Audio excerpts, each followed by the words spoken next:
बिस्मिल्लाहिर्रहमानिर्रहीम नहमदुहु व नुसल्ली अला रसूलिहिल करीम अम्मा बाद। आज के इस इंतखाबी पहले के सदर मोहतरम पीर साहब, हमारे सरपरस्त अलहाज यूनुस ईसा साहब,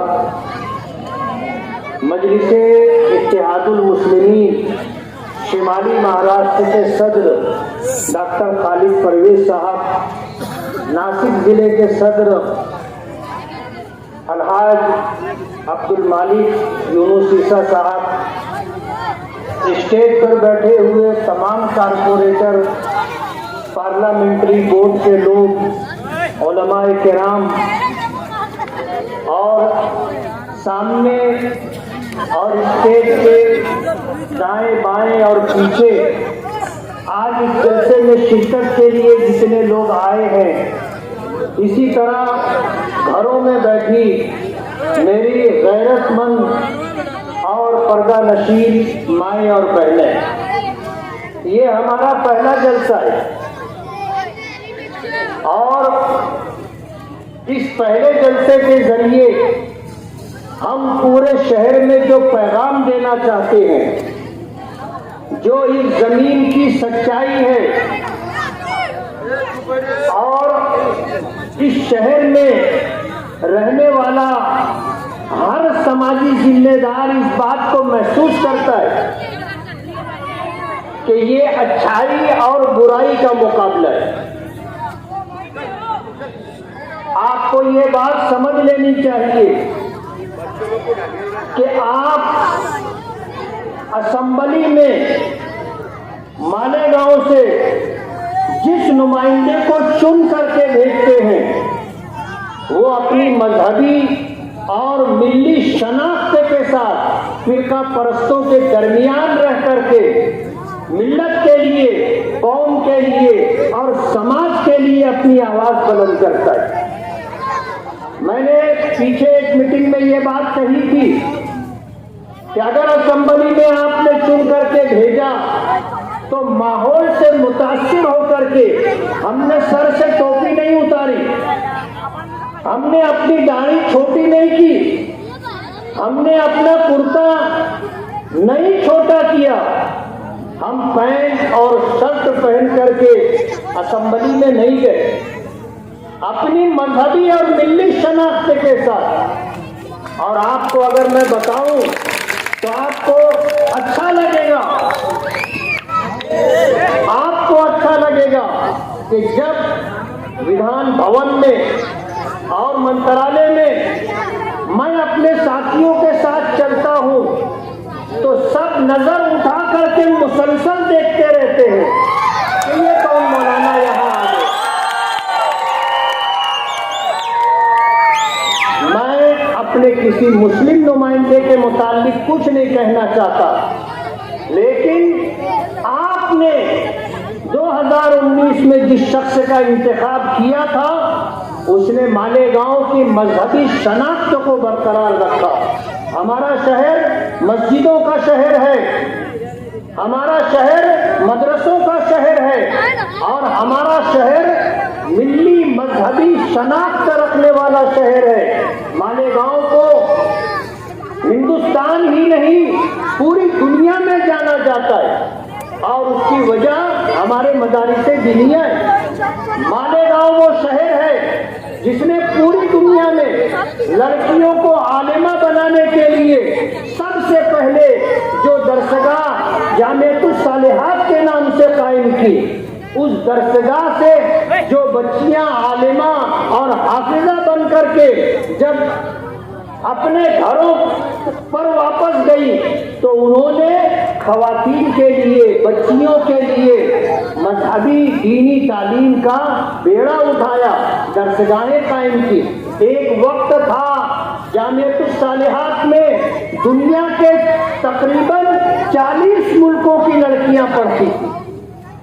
7 बर्रे आज़म में आपके शहर जामियतुस सालिहात की पढ़ी हुई बच्चियां मालेगांव का नाम रोशन कर रही है। हमारा ये शहर मजहबी शनाख्त रखने वाला शहर है। दुख के साथ कहना पड़ता है कि माजी में जिनको हमने चुन करके दिया, आपने उनका कारोबार नहीं देखा, आपने उनकी हरकतों पर गौर नहीं किया। ये सरकारी जमीनों और नालों को पाट करके, प्लाट गिरा करके जमीन बेचते, ये लोगों की खासगी जगह पर कब्जा कर लेते हैं, कमजोरों की जमीनों को हड़प लेते हैं। पूरे शहर में नशे का जो कारोबार चल रहा है, उस कारोबार की सरपरस्ती करने वाले लोग हैं, उस कारोबार में पार्टनर बनने वाले लोग हैं। मैं आपको ये बात बता दूं कि ऐसे लोग भी इस शहर में हैं जिन्होंने हमसे रास्ता किया और उनके साथ जो जुल्म ज्यादती हुई उसको उन्होंने बताया कि हम अच्छा भला कारोबार कर रहे थे, जायज और हलाल कारोबार कर रहे थे। इन्होंने दाब दबाव बना करके हमारे कारोबार में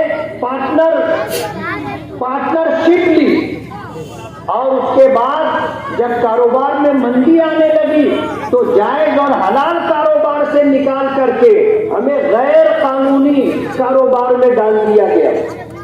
और मैं बहुत सफाई के साथ कहना चाहता हूं और सच्ची बात है इसलिए कह रहा हूं, मुझे डर नहीं है, खौफ नहीं है।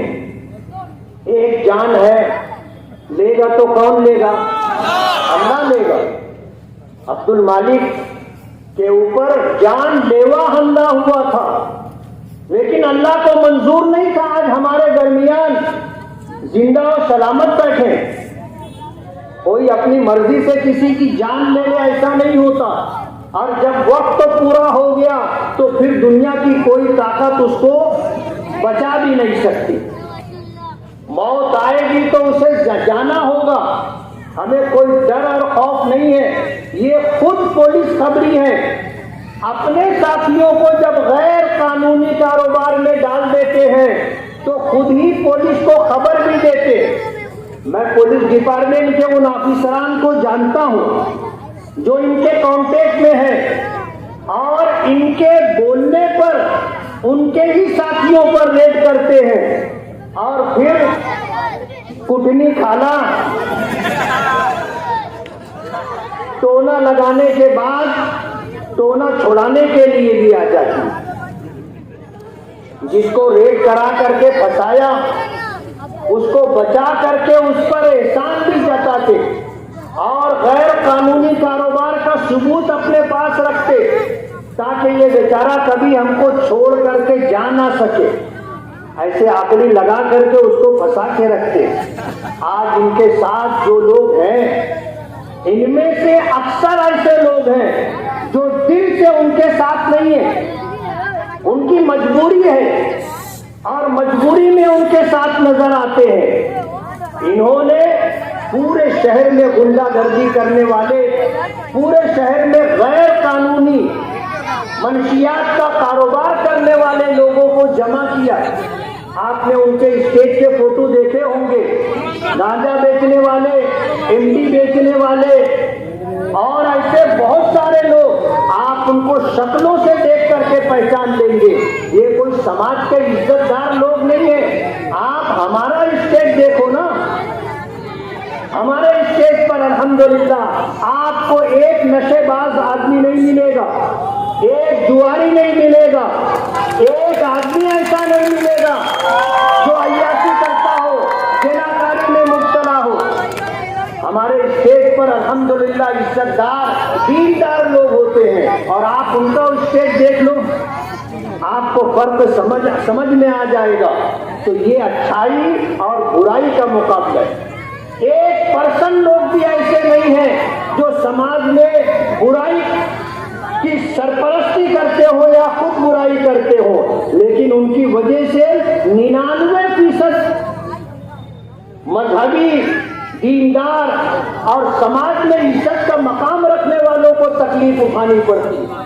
आपने अगर इनको चुन करके दिया तो इस शहर के ऊपर गुंडागर्दी करने वालों का राज होगा, इस शहर पर नशे का कारोबार करने वालों का राज होगा, इस शहर पर लोगों की जमीनों पर कब्जा, नाजायज कब्जा करने वालों का राज होगा और इस शहर में कमजोरों के साथ जुल्म ज्यादती करने वालों का राज होगा। आपकी नस्लें तबाह व बर्बाद हो जाएंगी। ये हमारे नौजवानों का मुस्तकबिल तबाह व बर्बाद करना चाहते हैं, उन्हें नशे का आदी बनाते हैं। ऐसे सैकड़ों वाकयात इस शहर में आपको मिलेंगे कि इन्होंने जो हरकत की है, घर का घर तबाह व बर्बाद हो रहा है। तो हमारा ये इलेक्शन अच्छाई और बुराई का मुकाबला है। इन्होंने इस शहर के साथ, आपके साथ जो हरकत की है वो मैं आपको याद दिलाना चाहता हूँ। जब 2019 का इलेक्शन हारे तो शहर से तकरीबन 40 से 45 हजार वोट कटवा दिए और खुद ही ऐलान करते थे कि इतने बोगस वोट हमने कटवा दिए, जबकि उनमें वो लोग थे जिनके बारे में इनका ये गुमान होता था कि ये हमको वोट नहीं देते, उनका वोट कटवा दिए। ये तो पार्लियामेंट इलेक्शन आया, तो पार्लियामेंट इलेक्शन आने के बाद पोल खुल गई और लोगों को समझ में आ गया कि हमारा वोट इन्होंने कटवा दिया। आज हम इस मुल्क में फिरका परस्तों को पीछे करना चाहते हैं, उनकी हुकूमत खत्म करना चाहते हैं और इन्होंने पार्लियामेंट इलेक्शन में हमें वोट देने से महरूम रखा। हमें बताने वालों ने बताया है कि तकरीबन इनकी तैयारी 30,000 बोगस वोटों की है। पिछला 2019 का इलेक्शन, उससे पहले 2014 का इलेक्शन, 2014 के इलेक्शन में ये तकरीबन 17,000 वोट से जीते थे।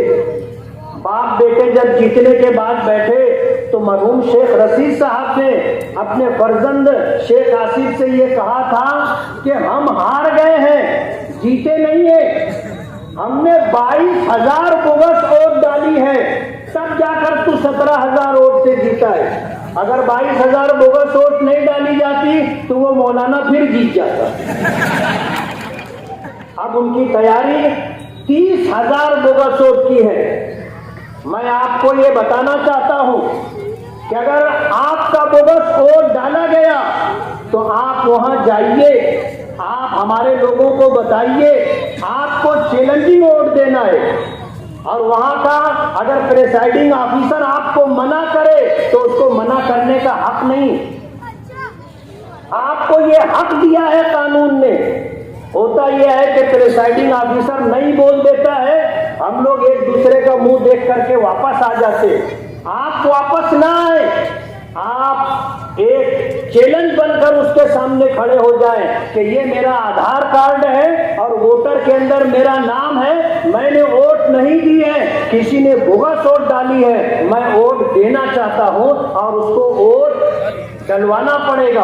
आप वापस मत आना, आप वापस मत आना, आपका हक है। इलेक्शन कमीशन की तरफ से ये हक आपको दिया गया है। हम तो इसके सद्देबात के लिए कोशिश करेंगे, लेकिन अगर ऐसा कुछ हो गया तो आपको वापस नहीं आना है, आपको वोट देना है। इनके साथ जो लोग होते हैं वो लोग गैर कानूनी हथियार लेकर के साथ में चलते। मैंने इससे पहले भी पुलिस डिपार्टमेंट को इस बारे में खबरदार किया कि आप उनके साथ, उनके आगे पीछे रहने वालों की चेकिंग करें, उनके पास आपको हथियार मिलेगा।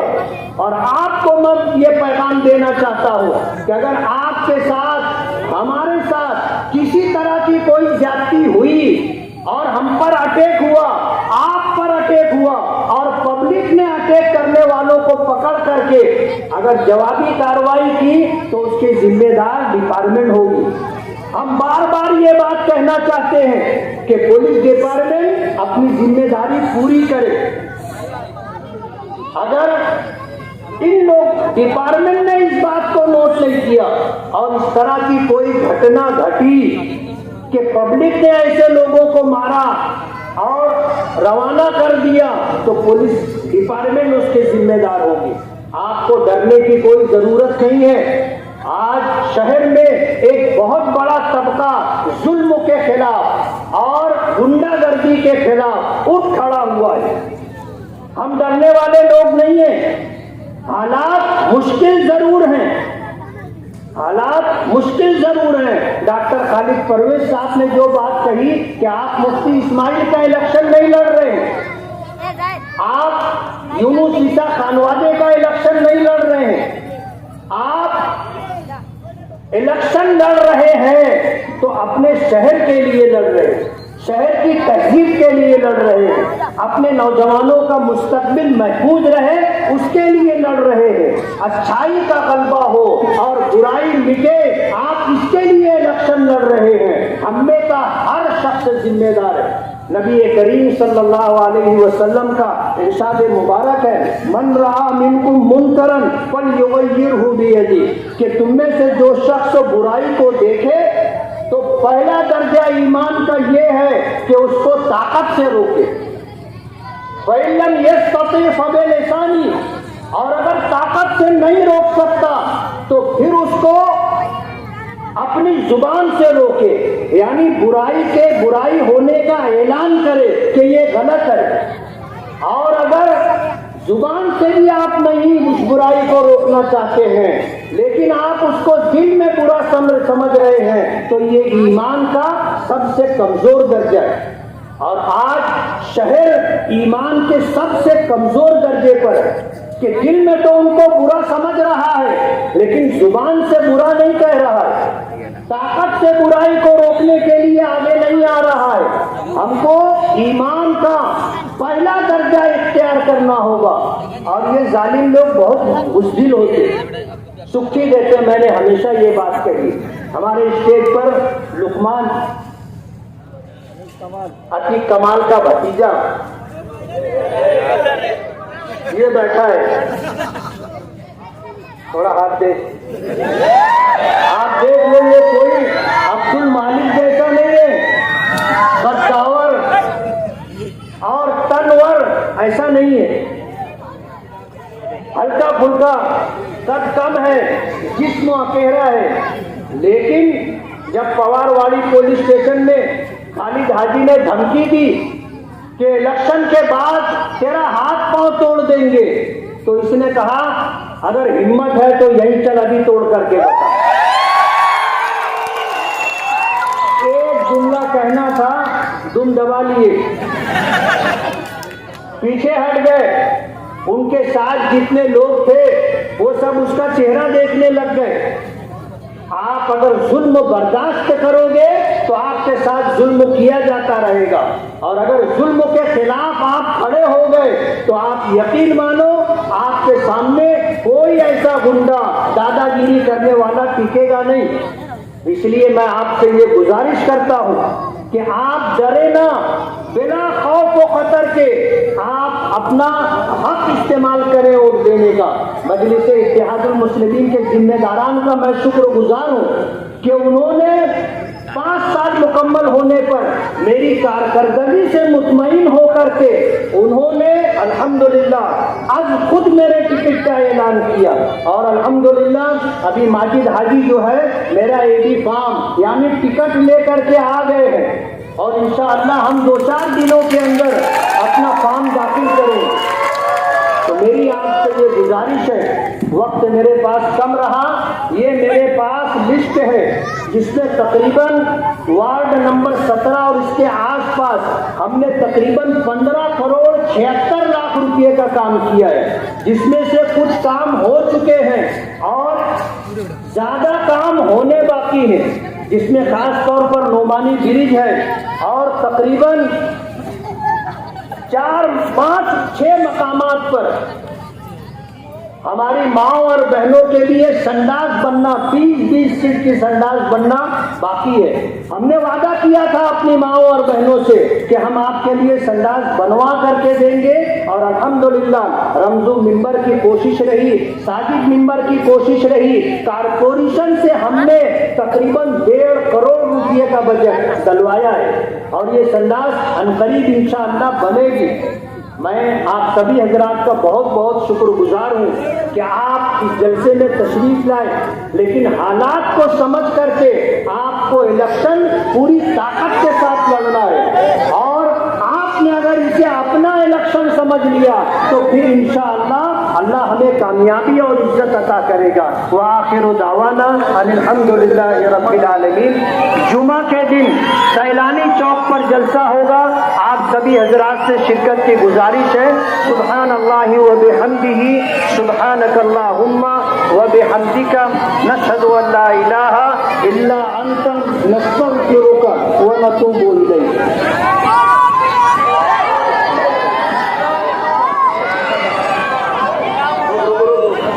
पीछे में ऑफिस का इस्तेमाल मुफ्ती साहब और जिम्मेदारान के हाथों हो रहा है। भाई कुर्सियां जो साहिबान जहाँ खड़े हैं, कुर्सियां जो है एक में एक करके तरतीब से किनारे लगाते हैं चले। हाँ भाई, कुर्सियां जो है तरतीब से एक में एक करके लगाते हैं।